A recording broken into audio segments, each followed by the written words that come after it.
Ang atong ebanghelyo karon mao na ni ang katapusan nga ebanghelyo sa tuig 2021 sa atong liturgical calendar nga ang gipili sa atong simbahan nga katapusan nga ebanghelyo mao ang pahimangno ni Hesus aron dili ta una di ta makalitan, di sad ta maunsa ug makabarog ta atubangan niya, inigbalik niya.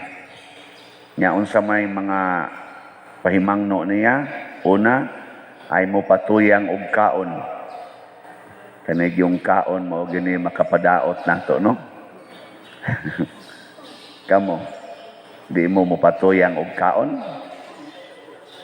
Kaning gawali na di na gid ka patuyang og kaon kay paman maayo akong luas ug maayo ni natay gamisahan ako ingon din sila gahapon, Father, Muslim lagi ka. Nako di ka Muslim, nagalisod lagi kog tabi. Hasta paghigop sa sabaw sakit naman. Ako na Muslim pero guwapa patuyang pud mig kaon. Kana din pagpatuyang og kaon mo nang dunay fasting and abstinence. Nya sa atong simbahan ang fasting and abstinence days mao ang adlaw na Biyernes. Ug di man kamo fasting, at least abstinence. Nya unsa man ang abstinence ay kaog karne. Nana. Or ayaw kaog lami. So kanang pagkaon kuyaw kay nas tanan makapahimo na natong dili andam nya mahadlok ta nga matapos ang kalibutan. Kasagaras mga tao nga nindot kay appetite di sa sila ganahan mamatay. Pero kanang tao nga wa na gilami ang pagkaon magsige na sa nag-ingon patiya na lang ko Lord. Nana. So, wala may lamin kaon. Di ba? Una, mag-practice na lang tagpatay-patay. Ayaw kay patuyang og kaon. Ikaduha, ayaw patuyang og inom sa makahubog nga ilimnon. Kana bang paghubog-hubog? Ayaw ana. Kay makapawagtang pud na nato sa atong wa may hubog nga maghunahunag Ginoo nga moabot ang Ginoo. Ang hubog, ang hunahunaon, inom yun. Bisa gakamang na, inom lang gyapon. Masuko pag tagaan, mangutang pag ang hubog ba? Oh, ayaw pagpatuyang anak. Kamo, di mo pala hubog. Kining nagwali mo, inom, rabasan ni panagsada. Hubog, rabasan ni gamay. Pero paano kung magkamang sa kahubog? Pero sa una, mga 1988, hangtod mga 1992 palahubog yung ko kayo nga moangkon yung ko ana adi man kaayo tingali yun kana bang naliwat po ko sa ako mga ginikanan sa akong mga uyuan nga naagid mi at least once a week nga inom nya usahay pag yun magsumad-sumad ba magsugod alas 8 gabi mahuman og alas 8 buntag sumad-sumad na mong tawag ana itawag na siya 8 to 8 nabitang ini kakaadlawon mga alas 3, alas 2 nya makatog na tas kahubog ba kapoy sad ana kuya human pukaon ka inigmata ni unsa man sa imo na sad inom na sad ka kagi ko ana na siya pero wa na ni undang ako 1992 93 ni undang nako ana pero karon panagsaan niladay na makapawa na spasing nya kining ikatulo murag naapil gid ta ni tanan ayaw mo padala sa mga kabalaka niining kinabuhian kana mao na daghan kay ron di pabaksin kay hadlok mamatay ana di ayaw na buhata kay ngilad na Lord ayaw sa ako tagaig sakit kay ang akong mga anak gagmay pa tungod sa kabalaka moabroad gyud ko kay way kwarta dinhi kay lisod kay way kwarta ana Unya karong tuwa na ka sa abroad, daghan na kag kwarta, inig-abot sa abroad sa pagkamahalas, palitunon dire kay magsige man sad sila convert. Oh, ana, ang palitunon usa ka takos sudan $5. Ingon ni kasus i-convert ni og piso. Pila naman ang $5, convert og piso. Ha? 250. Nga naday tay takosudan din nga anaan ng kilid-kilid nga 250. Wa no. Pero ang ato sang sweldo usahay 250 raman sad. Mao say nakaapan sila sa dito kay ang ilang usa ka oras kay 15 man. $15 usa ka oras. Trabaho kag 8 hours. Mingon ka mahal. Unto pag adto na ko sa Amerika mo ingon day na ako mga igagaw mo palit gani ka dinhi ayaw gyud pag huna-huna og piso. Na kung ano man siya, mabuang gyud ka, makuan ka, makanang ayaw pag sig-convert. Na kung ano man siya, mahal gyud kay paminawon. Pero kung imo nang paliton in dollar, makaingon sa kang barato. Kaya dinhi mo sweldo kag 400. Nya mukaon kag tindahan, ang mga Jollibee, usa ka kaon 100 kapin. Ano? Kanang igo kang mabusog ba? 100 kapin. Tulo ka kaon, pila naman? 300 kapin. Ang imong usa ka adlaw nga sweldo, nya kuhaan pa spliti. Murag makuwang no. Pero dito na ay $3 nga mapalit nga pagkaon. Busog na gyud ka ana. $3. Nya tulo ka kaon. 9. Nya imong usa ka oras 15. Di pa kahurot sa imong usa ka oras nya 8 ka oras. Na kay masave labing minus 6 ka oras da sa imong mga bill sa balay, imong plite. Makasave kag 6 ka oras mo na sila inigabot diri tuko daig balay. Mo na dali kay sila mo palit og slots. Bitaw ang dagko kay ni palit na tong mga slots. Ang dito mas gawas. So salamat sa taga-Amerika, sa taga-Europa, sa taga-Middle East, sa taga-Australia, Canada, Japan, Hong Kong. Ug hain pa na sila ron kamong mga online parishioners. Salamat yung kayo. Kami diri sa San Vicente Ferrer, nagsalig yun mis inyong slot. Niabot na guro atong slot god og uy, ni tungtong na di tag 2,000 oy. 2004 slots na. Yes. Abot na tag 2,000. Moabot magitingali nig 3,000 karong November 30, no? Sige, paspasin ninyo kay ako ra ba nang gitarget nga bisag makaabot lang mga 3,000. Mas mayog mo sobra pag yun. Kay naatay obligasyon nga mga 3,000 ka slots. Una, ako lang gipasabot din nga dako man dito og sweldo, pero kung ang imo ganing gahari nimo kabalaka gani patay gyud ka. Why amount of money nga makasulbad anang kabalaka? Kana dayang mga na abroad. Na sa koy kailang nga nang abroad, nya patukod sila balay dire. Ang ilan na sang nabalakan, kinsay mo puyo sa balay. Ilang gipaabangan. Sige, atong nang paabangan. Pag-abang na sad, nabalakan na sad sila, di ba kani panggubon ang ako mga kuan dinhi, mga fixtures? Pastilag ang muabang mga buangon. Mabalaka na pod. Daghain ka balaka eh. Ang katapusan ka balaka o ang asawa mo ni abroad, hain karong akong bana. Wa ba karon dito mag masiglain na ito gihapyod-hapyod ato ron. Tinuod ra bagid usahay. Ana. So ang kabalaka kuyaw kay nastanan. Nakaron unsa may solusyon? Aron dili ka mo patuyang og kaon, ingos Kristo, ipanghatag ang imong pagkaon ngadto sa mga gigutom. Di ba? Ana. Aron dili ka magpatuyang og inom, hubog-hubog, unsa may gisulti ni Kristo?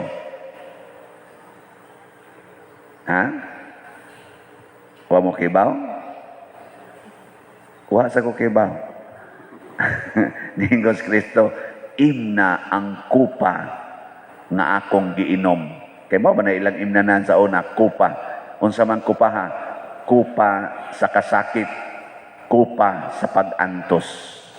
Kay kanagong hubog-hubog, pagpatuyang sa kaugalingon, pagwagtang sa mga pag-antos, mabitan na yun, puslan, mangway nagmahal, beer paday. Di ba? Ana.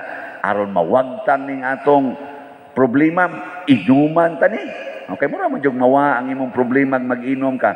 Ang gusto ni Kristo, inuma, lamya ang imong mga pag-antos, pasana ang imong cross, gitawag nag kupa sa pag-antos, the chalice of suffering. Mo ng pari diri, mo inom og chalice, mo inom og chalice, mo inom ginamit ang chalice. Na siya, pag-antos na. Nuning wa na ko patambali akong luas, aron na ako'y pag-antos. Ikatulo, unsaon man pagwagtang sa kabalaka. Saan man? Pamukay ba? Naay gisultis Kristo. Kalimti ang imong kaugalingon. Deny yourself. Kay kanang imong self, maunay gasigi nimong hatag og kabalaka. Kalimti na. Napag siya gisulti, dumti ang imong inahan, amahan, unsa pa to, anak, bana, asawa, lakip na ang imong kaugalingon. Nasilain siyang gisulti ana, higugmaa ako, labaw sa imong asawa, anak, ginikanan, kabtangan, o labaw sa imong kaugalingon. O kana mo'y makasulbad aning tanan. Lingi ako no na imong tupad. Mura ba giduka na na. Pangutan ako no, wa na kay kabalaka. Oy, nagani uban mo tan-aw las iyang buhok, mabalaka na kay niputi ng punuan, magpakuan na sad, tina na sad, naiuban na balaka kaya iyang kilay ni katag na sad, kiskisa na sad, kanang mga gagmay kayong butang mabalaka. Unsa nakag-aring nakasdako? Muna ini kasakit na nato ayaw kabalaka. Ngano man mamatay ra ka. Ana. Di ba? Nya unsa may sunod nga mahitabo ikamatay nimo? Mubarog ka atubangan sa hari nga way katapusan.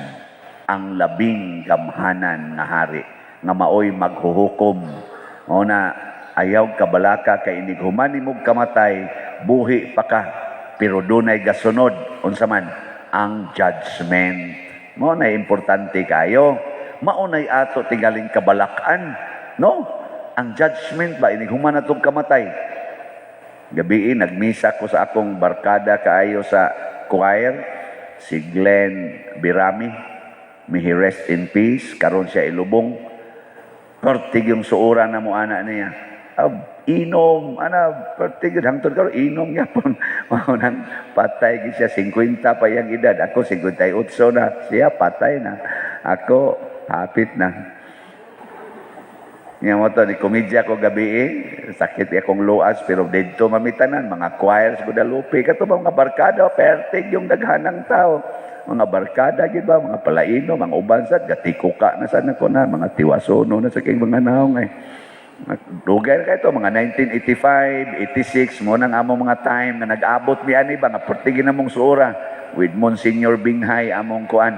Tuan na ba sa Monsignor Binghay? O, ano sa? Kato, mo itong panahon na nga, gitukod ning Monsignor Binghay, mga sobram siguro mi ato 200 kabuok choir, grand choir dito sa Kuan, dito sa Guadalupe. Basta lagi, ato na Monsignor Binghay, ambot na langit ba ka to? Daghan na sa kayong mga choir na matay. Ang magsunod ani, kanina sang nagwali. Pero angay batang mahadlok, ayaw, ay kabalaka na, kanang kamatayon. Kaya naman, ang gasunod, ang judgment. Nga unsa may makapahimo natong angayan, inighukom sa Ginoo, kung di ta maliwat adtong mga bangis nga mananap or mga beasts nga gihisgutan diri sa unang pagbasa, mga hari nga mga buangon. Kanabitang mga tao nga gustong maghari dinis kalibutan, Kanabang mga tao nga gustong mo angkon sa tanang pagkaon, sa tanang bahandi, sa tanang gahom, sa tanang nindot o sa tanang lami o comfort ni ining kalibutana. Mauna sila ang mga hari nga gihisgutan, nagihurot gitong pamatay sa Ginoo. Pasabot, itambog sa impyerno. Muna ay namog kahangol anang inyong yuta, kanang inyong mga tanom, kanang inyong mga kural, panggubaan na. Nga naman, maunay ali, basig maunay mahimong ali sa inyong pagsud sa langit. Kanang inyong mga kwarta, ipalit na nagslat. Kay ato nang ipatuko din ni simbahan, inigabot ni muslangit, muingon din ang Ginoo, wap akakatampo aning slat sa San Vicente. Impierno gidunta ka. Nga naman, siya, perti manimong igihana ng imong yuta, perti manimong paningil anang utang, may gani, pagdayo nimong kamatay, nakapalit yung kagslat. Tanawa, si San Vicente Ferrer, maoy ni atubang nimo. Wala na. Niya ang atong Mother Mary. Si Mother Mary, Our Lady of the Most Holy Rosary. Magda, panag-rosaryuhan dito. Dong, ino na yung anak. Dong, pasudlan ni, kaya nakadonate ni dito sa simbahan sa atong DOPS SBF MM.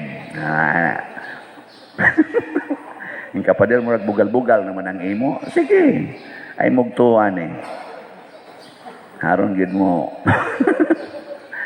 Ang ako lang point, ang simbahan mao'y higugmaa, dili ang imong kaugalingon. Ang simbahan mao ni si Kristo, mao sad ni ang asawa ni Kristo. Ni adinhi naghari ang Ginoo, ni adinhi nagpuyo og naggiya ang mahal nga birhen, kuyog sa tanang mga anghel og mga santos, kay siya man ang reyna sa tanang anghel og mga santos. Kung anha nato diha ibutang ang atong pagsalig, anha nato diha ibutang ang atong mga paningkamot, pastan laging nindota, mawa ang imong kabalaka, mawa ang imong mga kahadlok, kanang imong mga kaguol, mapapas na gritso. Lagi. Di mo to? Kung di mo to, ay mong simba. Una ka nang gasimba din nga iniguli, gakosmod lang yapong naong. Maunay mga tao nga impirnohonon. Mo na siya. Kanang kuan nato, inig-ingon nato, palit mog slat, dayog lingo. Kay kapalit to si pamaligyan ng slat. Kay kapalit. Anang mo reklamo? Impirnohonon na. Lagi. Pero kanang mo ingon, bitaw pa der, kada adlaw, tiguman ko ng 50 pesos, di pa na mahurot ang 60,000. Apo naman lang, 57,000 naman lang atong slot na bilin. 900 kapin. Di pa na mahurot. Kapalit ko siya kay kada adlaw 50 pesos. So sa 50 ka adlaw, pila na imong matigong? Wa mo kibaw? Siya rosad, wa mo kibaw. 50 ka adlaw, di pa man mahurot siguro 50 ka adlaw gikan karon. Ang resulta, kapalit yung labing minus 2 ka slots. Mudit so hindi mahimo. Mao na ang ako lang point, dili ni ang kwarta mo i-point ani. Ang point, hain ang imong gugma, hain ang imong mga kabalaka karon. Kung ang imong gugma naa sa Ginoo, ang imo sang kabalaka naa sa imong kalag. Nya kung mabalaka ta sa atong kalag, kamao kay tang mupuyo ug mogamit sa atong lawas. Unsaon paggamit? Matud pastubag nato sa Salmo. Unsa to? Hatagi siyag himaya ug pagdaig nga walay katapusan. Magpunay ra gyud daig sa Ginoo, dili ta mabalaka. Kada hitabo magdaig. Gahapon na ako schedule alas 4. Pag abot nako didto, wap aman magani ma-install ang mga sounds kayo. Nakunsam ning alas 4, alas 4:05 naman siya. Dili man alas 4 pa der, alas 4:45. Nga naman ko'y misa na 5:30. Nobina mas pagyod sa asilo. Naku, unsaon ani? Isa awa di kasultihi pa der nga 4:45. Naku, Alas 4 ang schedule dito eh. May ta kayong isuko ba? Pero nilingkod ko, ningon din ko, na Ginoo, one at a time. Basig mauna ni katapusan akong misa. Huwaton lang yun ko ni. Kay magbalaka ko atong gasunod nga misa, nga anha raday ko mabangga, di sa pagdinali-dali na ko, mabangga raday ko das unahan. Nga ang maunag kamatay, ang akong driver, nga musunod rasad ko, nako, di ko kaabot dito. Mas may pagpangandaman ko ning misa. Agalingkod-lingkod ako dito, mga 30 minutos, nindot kayo, akong feeling. Na human rasad nako, pag human ako, late na ko gamay dito, mga 5 minutos nga late, ingon raman sa dito asilo, willing to wait me, Father. Nako, akan na. Kakwarta pa ko dito, kwarta sa kodripika. Ay, nga nung kinahanglan pa maging ng kabalata, di ba? Mahimo raman diyan, mo relax ta. Sige, nindog na ta.